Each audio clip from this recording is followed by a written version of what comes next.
about the modern day Christian today. So I think that a lot of the problems that we face starts with people judging people wrongly. And I think that is accompanied a lot by ignorance, because not everyone knows through what another man goes through. And yet a lot of the time we do act like we know everything about one person or this person sitting next to you. Talking about judging, the Bible talks about it a lot.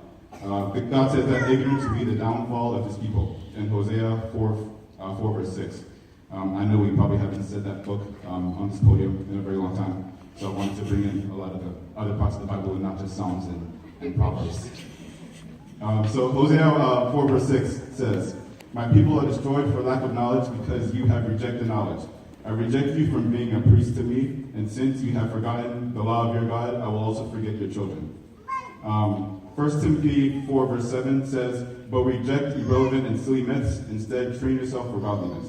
What this is basically saying is that we should not have a blind eye or a closed mind to any given situation that we're faced with. And yet a lot of the times we take one or two examples of any given thing and make generalizations based off of one or two few examples that we've seen. And yet a lot of the time, that's what's called research. A lot of the time we don't do enough research to find out what a certain person or what a certain group of people is really going through, and yet we still continue to judge them based off of our short view of that person or given situation. If that can make sense. Next, God says to judge not according to appearance, but righteous judgment. A lot of times we'll look on the streets and say, "Oh, that person has a tattoo, so he must not be a Christian man." Or or someone could come to church and say, "Oh, he's dressed, or he has like blue hair or something like that." And yet sometimes people don't welcome someone to the church based off of appearance. And I don't think that should be done, because what separates you from the person with blue hair, what separates you from the person with tattoos? The only difference is you can see the sin that they committed.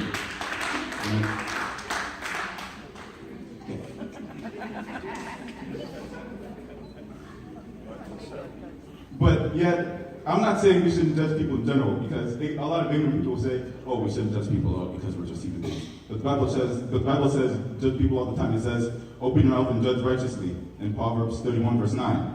It says, "In righteousness shall you judge your neighbor," Leviticus 19:15. It says, "And you, son of man, will you judge the bloody city and declare to her all of her abominations?" Ezekiel 22 verse 2. Another book that we probably haven't opened in a very long time, but want to bring in all of the Bible. Amen.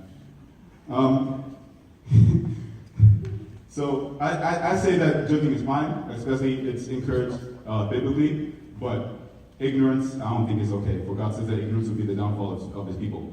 I'm sure we all know of all of the incidents that are going on in the United States right now, and all of the problems that we face as a country. I don't want to say it specifically, but I think that has a lot to do with us not knowing what that other person is going through. As Christians, a lot of the time we will condemn hypocrisy, yet we'll be the first ones to be hypocrites. If God welcomes everyone into the kingdom of God on one condition, that they believe in Jesus Christ, their Lord and Savior, then why should we do the same when they want to come in and worship with us? Amen. So that's just one thing that I want to say. Next I will be talking about our actions in church. If you do not come to church because you are hurt by someone in the church, your faith was never in God, but rather the people in the church. Because a lot of people, when they have beef with one person or another, they stop coming to church, and then they'll go to another one because they don't like the people that are in the church. I think that if you go to another church, you won't enjoy your time anymore, because your faith was never in God to begin with. Your faith was instead with your neighbors and with your accomplices that you were worshiping with. And if you have a problem with one person in church and you leave, then I don't think you're truly a faithful person.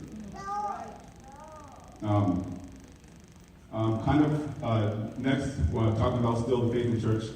A lot of people, church has become more and more like a business, if you all can understand what I'm saying. A lot of pastors will not be willing to preach in one place or another because they're not being paid $50,000 for that day. Or a lot of Christians are not, will not come to church because, hey, the church doesn't take care of me.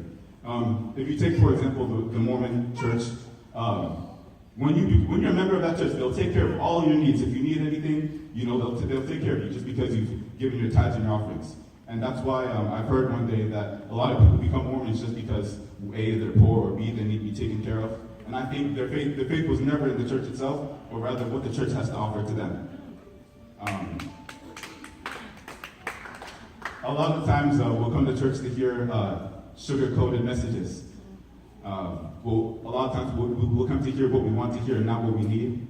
And it's condemned all the time. It's condemned all over the Bible. And I think that if we continue to tell people what they want to hear, then when their time comes, when their judgment comes, they'll be indeed told what they need to hear and how they will not enter the kingdom of God because they refuse to listen to what they need and instead ponder on what they want, which is just another problem that we face in church. One cannot serve two masters. You cannot serve the people of the church and serve God at the same time. Wow.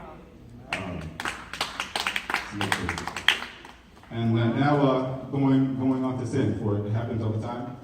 And a lot of the times we add scales to sin based off of, we think stealing is less bad than adultery because it may happen more frequently. Or we think murder is the worst because it happens less often than lying. At that point, we're being no different from the Catholics who categorize sin into two categories, mortal and venial sins. At that point, we're like, there's a scale. Murder is all the way up here, whereas if you lie, it's okay. I don't think that we should be able to teach that in the church, and that's what a lot of people do. They say, it's okay if you do this one thing as long as you blank, blank, blank. No, I don't think that's fine at all. And yet a lot of people, they go and they hear what they want to hear because people know that they've been doing wrong, but they want to be told that the wrong that they're doing isn't as bad as they think.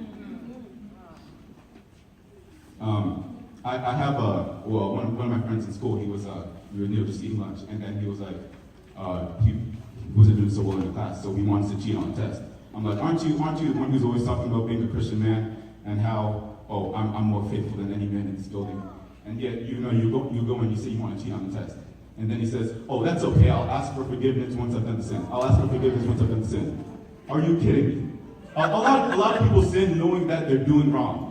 To me, a sin is only considered a sin if you know that you're done wrong. A lie is only a lie if you know that you're not telling that person the truth.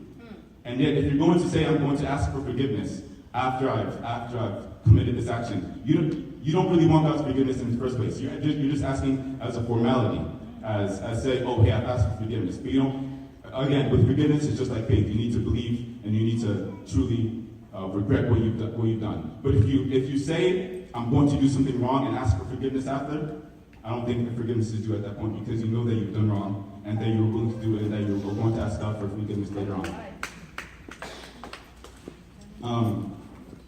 Again, going back to sin, we turn a blind eye to a lot of wrongdoings that people do, and yet when we see one thing, we say, wow, look at him, condemn him because he's done a certain action or he's done A, B, or C. I don't think a church should be a club for saints.